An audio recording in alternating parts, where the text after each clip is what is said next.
Hey everybody, thanks for joining me again. Today I want to take a look at a new knife that I got. I want to talk to you guys about it, give you my 2 cents, throw my hat into the ring, as you know, if you will. And that is the new Spyderco Caribbean. This is a really awesome knife. Been using it for, I don't know, about 3 weeks or so. I'd like to tell you, some of the things I like, kind of go over it.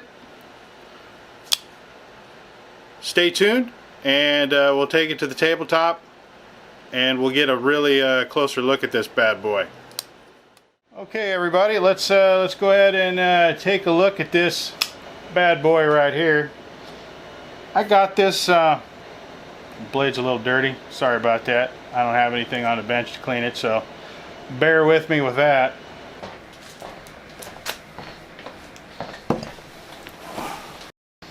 Okay guys, I couldn't stand it. Had to go get something to clean it.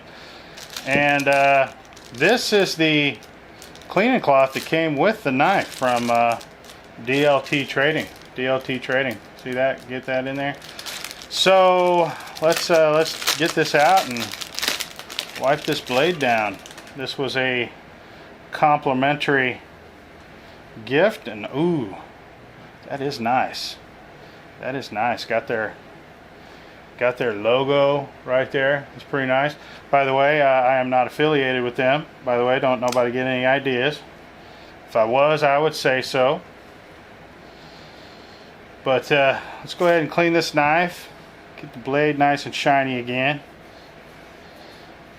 But saw a couple of reviews for this knife on the interwebs from my favorite knife reviewers like Advanced Knife Bro and Nick. I saw the Nick Shabazz, damn it, that's what I meant to say. So anyway, I saw their review, liked what I saw, decided I had to have one because I am a real big fan of this kind of blade design, the sheepfoot Warncliffe, style blade. I really like this style blade. I got the old Spyderco logo right there, and as you can see, it is LC200N. And what's really awesome about this knife is that, let me see if I can show you that in there. Anyway, it's got nested scales. They're nested in the liner to where they machined out the holes to lighten the knife, and then they nested the scales in that. I mean, that was just an extra bit of machining. I just don't know if I'm showing that well enough to, if you guys can see that. Anyway, right there maybe. That is just a really nice touch. I love that. The frame is made out of LC200N. The pocket clip is titanium. The screws are titanium.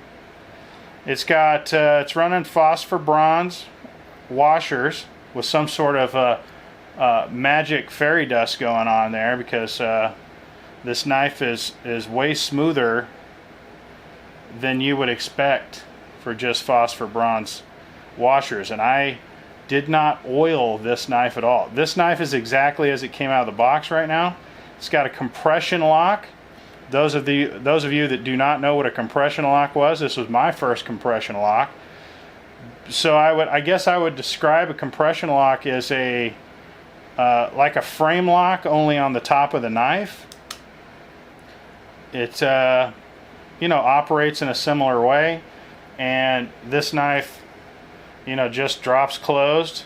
And I haven't done anything to this knife, haven't adjusted it, haven't oiled it. It's got a lanyard through hole, but not just a hole, it's got like a piping for the lanyard to go through. If you're a lanyard guy, you like to hang decorations off your knife and whatnot. This G10 scales is you know, not only super attention grabbing, you know, because it looks like you know, like a bumblebee, but it's textured. It's, I don't know if you guys can, you know, it's a textured, it's the black part of the scale is raised, so it's real super grippy, meticulously, you know, machined. The scales fit perfect and they're nested. I mean, can you guys see how the scales are nested into the frame of the knife? That is just awesome. I've never had a knife like that. This is my most expensive knife I've ever purchased, being in the $170-ish range, and I justified it because I needed a really good camp knife. That's what this is going to be for me, because I'm not a scuba diver or a, you know, jet ski racer or, you know, fisherman or anything like that, to where I need a knife with this kind of rust resistance.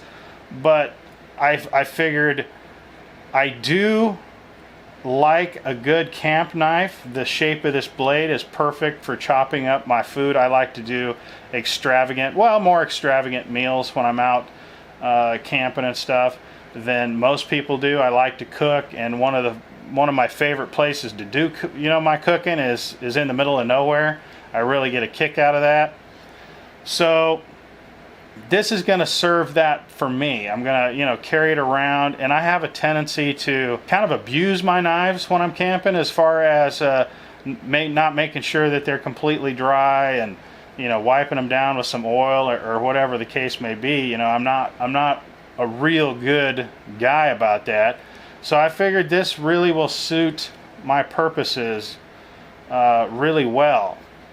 Done some chopping. I really like it. It slices through vegetables and you know, any kind of food prep. Like, I mean, like, that's what it was made for. I haven't had to sharpen it at all. I'm really happy with this knife. It is really a smooth operating knife for just having, you know, bronze washers. I mean, if you didn't know any better, if you weren't a knife guy, you'd swear that was, you know, running on ball bearings. I mean, I don't know how they get their knives, you know, that smooth. I mean, it's really something. And keep in mind, I can make this smoother if I oil it up and if I oil it up and you know, maybe adjust the pivot, but I'm not going to.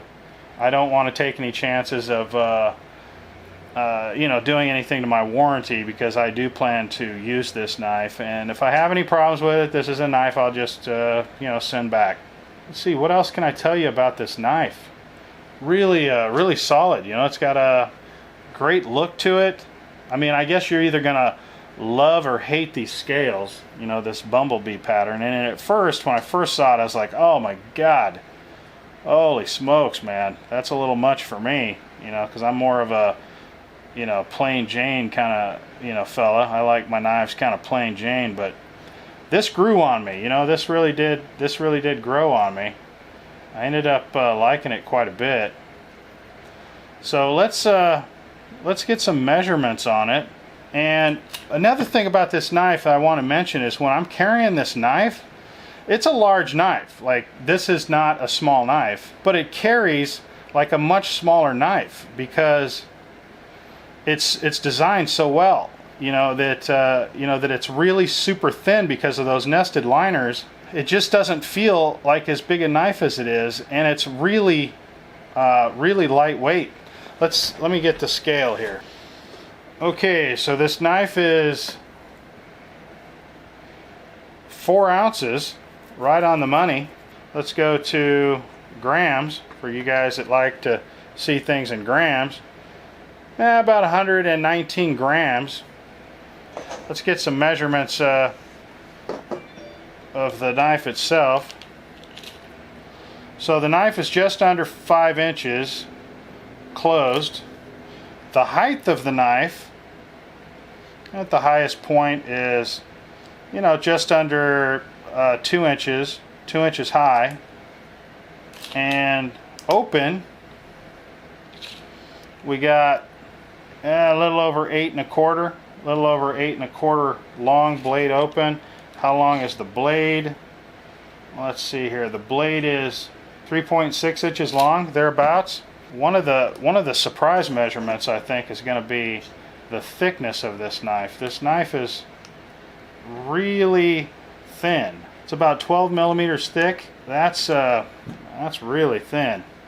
About 12 millimeters thick. How thick is the blade? The blade stock about 4 millimeters thick. Let's see if we can get you a measurement of the thickness behind the edge here. Looks to be about 24 thousandths. It's a really nice knife, guys.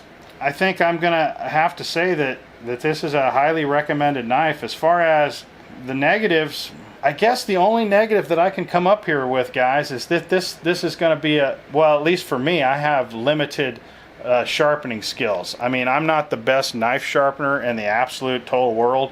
I mean, if you know, truth be told. So this not having any kind of sharpening choil at all, as you can see, this just kind of butts right up against the handle, and I don't know what to do about that.